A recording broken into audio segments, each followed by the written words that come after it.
Welcome to Global E-Learning Platform. Now today we are going to discuss a brief discussion about the chapter motion, जो कि almost अपना complete होने वाला है। उसके अंदर जो रिमेनिंग टर्म है उसके बारे में भी हम डिस्कस करेंगे, और जो पीछे हो गई उनके बारे में भी कई बार बच्चों के डाउट आ रहे हैं, तो उसको अभी हम डिस्कस करेंगे। नाउ जो मोशन है, मोशन के अंदर जो फर्स्ट ऑफ टर्म है कि कोई ऑब्जेक्ट है वो मोशन में कैसे डिफाइन करें कि अगर कोई ऑब्जेक्ट उसके रिस्पेक्ट में अगर पोजीशन चेंज कर रहा है, किसी फिक्स पॉइंट है उसके रिस्पेक्ट में, जैसे कि कोई पेड़ है यहाँ पे, ये इसको अगर हम फिक्स मानते हैं और एक पर्सन है अगर यहाँ पर ये खड़ा है, देन अपनी पोजीशन अब वो चेंज नहीं कर रहा, तो हम कहेंगे कि ये किस में है, ये रेस्ट के अंदर है। ठीक है। और अगर ये अपनी पोजीशन है वो चेंज कर रहा है, ठीक है, अगर टाइम नोट करें ये अपनी पोजीशन है वो चेंज कर रहा है, देन हम क्या कहेंगे, वो किस में है, मोशन के अंदर है।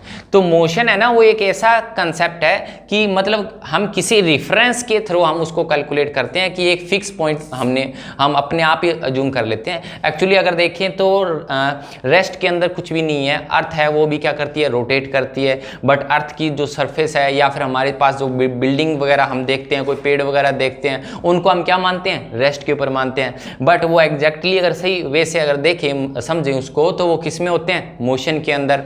तो रेस्ट पे होना या फिर मोशन में होना वो क्या है, किसी रेफरेंस के अकॉर्डिंग है, किसी फिक्स पॉइंट को कंसीडर करके ही हम बता पाते हैं कि ऑब्जेक्ट है वो रेस्ट में है या फिर मोशन के अंदर है।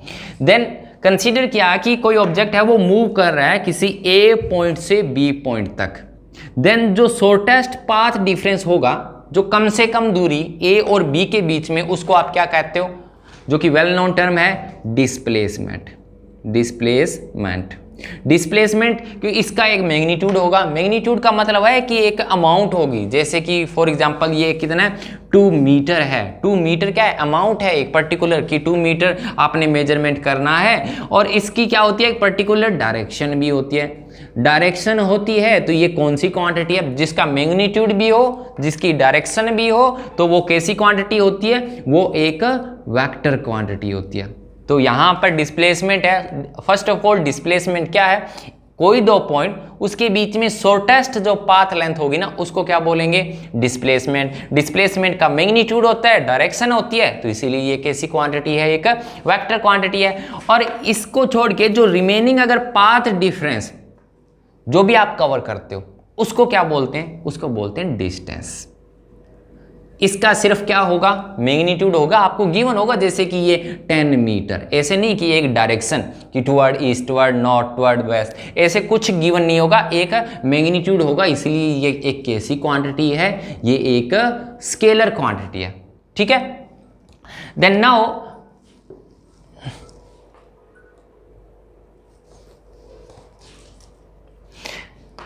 नाउ ये कैसी क्वांटिटी है, एक स्केलर क्वांटिटी है। इसके बाद अगर हम बात करें स्पीड की, तो स्पीड को आप रिप्रेजेंट करते हो कि वो क्या होती है, डिस्टेंस अपॉन टाइम। और अगर साथ में ही बात करें हम वेलोसिटी की, तो वेलोसिटी है वो क्या होती है, डिस्प्लेसमेंट डिवाइड बाय टाइम। ठीक है। यानी कि पाथ लेंथ है, ये भी पाथ लेंथ है, दोनों का यूनिट क्या होगा, इसका भी क्या होगा, मीटर पर सेकंड। ऊपर मीटर है, नीचे टाइम है, सेकंड होगा, इसका भी मीटर पर सेकंड यूनिट है। यूनिट में कोई चेंजेस नहीं है, दोनों का यूनिट सेम, स्पीड कहो या फिर कहो वेलोसिटी। बट इसके अंदर कौन इंक्लूड हुआ है, डिस्टेंस, बट इसके अंदर डिस्प्लेसमेंट। ये एक कैसी क्वांटिटी है, स्केलर क्वांटिटी, और ये एक वेक्टर क्वांटिटी है। ये टोटल पाथ लेंथ है, जो भी कवर किया टोटल पाथ लेंथ है उसको क्या बोलेंगे, डिस्टेंस, और जो शॉर्टेस्ट पाथ लेंथ है उसको क्या बोलेंगे, डिस्प्लेसमेंट। ठीक है। तो स्पीड कैसी क्वांटिटी है, एक स्केलर क्वांटिटी है, और वेलोसिटी कैसी है, वेक्टर क्वांटिटी है। जैसे ही आपको गिवन हो कि VAB सिंपली, तो अगर इसके ऊपर ऐसे वेक्टर नहीं लगाना तो ये स्पीड है। ठीक है। अगर इसके ऊपर ऐसे वेक्टर लगा दिया तो ये क्या है, वेलोसिटी। सिंपल सी नोटेशन कि स्पीड क्या है, एक स्केलर क्वांटिटी, वेक्टर क्वांटिटी नहीं है। वेलोसिटी है वो एक वेक्टर क्वांटिटी है, जिसके ऊपर क्या लगेगा, वेक्टर लगेगा। अब ये था हमारा वेलोसिटी। इसके बाद इंपॉर्टेंट टर्म है एक्सेलरेशन, कि जो मोस्ट इंपॉर्टेंट एक्सेलरेशन। एक्सेलरेशन क्या होता है कि भाई मेरे पास एक ऑब्जेक्ट है ये, इसको मैंने यहां से छोड़ दिया, देन 1 सेकंड बाद इसकी वेलोसिटी कितनी होगी?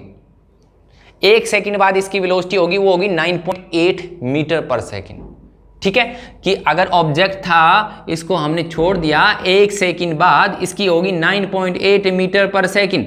2 सेकंड बाद, 2 सेकंड इसका डबल, यानी कि ये होगी 19.6 मीटर पर सेकंड। 2 सेकंड बाद, मान लो 2 सेकंड पे ये कहां पहुंच गया? ग्राउंड पे पहुंच गया। ये कैसे पता किया?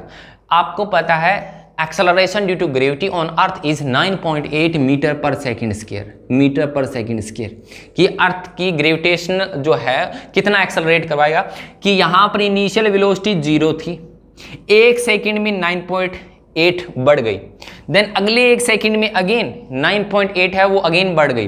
तो ये जो एक फिक्स चेंज हुआ ना, इसको क्या बोलते हैं? एक्सेलरेशन। यानी कि वेलोसिटी 1 सेकंड में कितनी चेंज हुई उसको क्या बोलते हैं? Acceleration.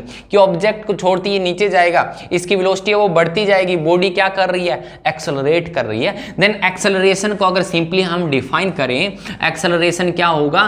Change in velocity, change in velocity divide by time taken, time taken. कि वेलोसिटी है, वेलोसिटी अपॉन टाइम भी लिख सकते हो ना एक्सेलरेशन को, और वेलोसिटी का यूनिट क्या होता है? Metre per second. टाइम का क्या होता है? सेकंड। तो एक्सेलरेशन का क्या होगा? Metre per second square. तो अगर किसी क्वांटिटी अगर आपको ऐसे गिवन हो ना, मीटर पर सेकंड स्क्वायर, तो उसका यूनिट ये क्या चीज होती है आपके पास? ये एक्सेलरेशन होता है। ठीक है, देन अब ये जो टर्म हमने पढ़ ली, इसके रिगार्डिंग इक्वेशन ऑफ मोशन हमने पढ़ी, equation of motion. Equation of motion को भी हमने 2 तरह से प्रूव किया। पहला था डायरेक्ट मैथमेटिकल टर्म, उसके फॉर्मूले को रिगार्डिंग उसको लेके, देन सेकंड था graphical. Then equation of motion क्या है? फर्स्ट ऑफ ऑल ये जानते हैं, v is equal to u plus a T.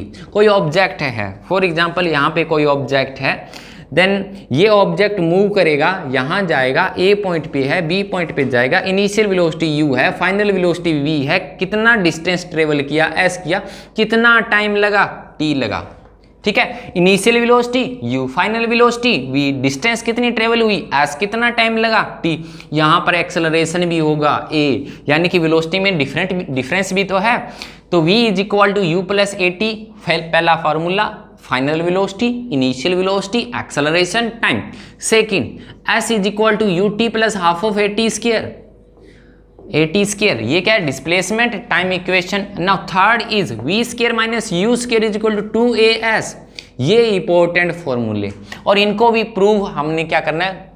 उसके अंदर ग्राफिकली एंड सीधा डायरेक्ट बेसिस को प्रूफ करना है। देन यहां पर अगर ग्राफिकली में आपको कंफ्यूजन कई बच्चों को हुई, वो ये हुई कि अगर आप टाइम वर्सेस डिस्टेंस ऐसे ग्राफ लेते हो, ठीक है, तो या डिस्प्लेसमेंट ले लो, इसको डिस्प्लेसमेंट कर देते हैं, बी टाइम वर्सेस डिस्प्लेसमेंट, कि अगर ये ग्राफ है तो इनका स्लोप क्या कहलाएगा? स्लोप अगर देखें ना 10 होता है, 10 थीटा, परपेंडिकुलर अपॉन, जैसे कि परपेंडिकुलर अपॉन बेस। अब देखोगे कि ये क्या होगा? स्लोप होगा। ये क्या है? परपेंडिकुलर है। ये क्या है? 90 डिग्री। ये क्या है? बेस है। तो यहाँ पे आप डायरेक्ट सा याद रखो कि डिस्टेंस टाइम ग्राफ का स्लोप क्या रिप्रेजेंट करेगा? वेलोसिटी, कि डिस्टेंस अपॉन टाइम। ठीक है, तो ऐसे डिवाइड में होना टर्म, तो वो स्लोप के अंदर ही आएगा आपके पास रिजल्ट। डिस्टेंस अपॉन टाइम क्या होता है भाई? वेलोसिटी। डिस्टेंस अपॉन टाइम क्या होगा? स्लोप होगा। स्लोप क्या रिप्रेजेंट करता है? वेलोसिटी। ठीक है, सेम वे अगर आपके पास डिस्टेंस की बजाय या डिस्प्लेसमेंट की बजाय यहां पर वेलोसिटी गिवन हो कि आपको ग्राफ प्लॉट करना है velocity versus time, then slope की बात करें, velocity divide by time. Slope को आप ऐसे भी मेंशन होगा यहाँ पे कि स्लोप क्या होता है? 2 साइड का रेशियो, परपेंडिकुलर अपॉन बेस। तो स्लोप वेलोसिटी अपॉन टाइम है और वेलोसिटी अपॉन टाइम स्लोप है, तो ये किस चीज को रिप्रेजेंट करेगा? एक्सेलरेशन, क्योंकि वेलोसिटी अपॉन टाइम क्या होता है? एक्सेलरेशन ही तो होता है। ठीक है, ये थे हमारे कुछ बेसिक से फॉर्मूले। इससे रिलेटेड आप जो भी प्रॉब्लम है वो आप कमेंट सेक्शन के अंदर वो डालिए, देन इसके न्यूमेरिकल जरूर कीजिए। Thank you.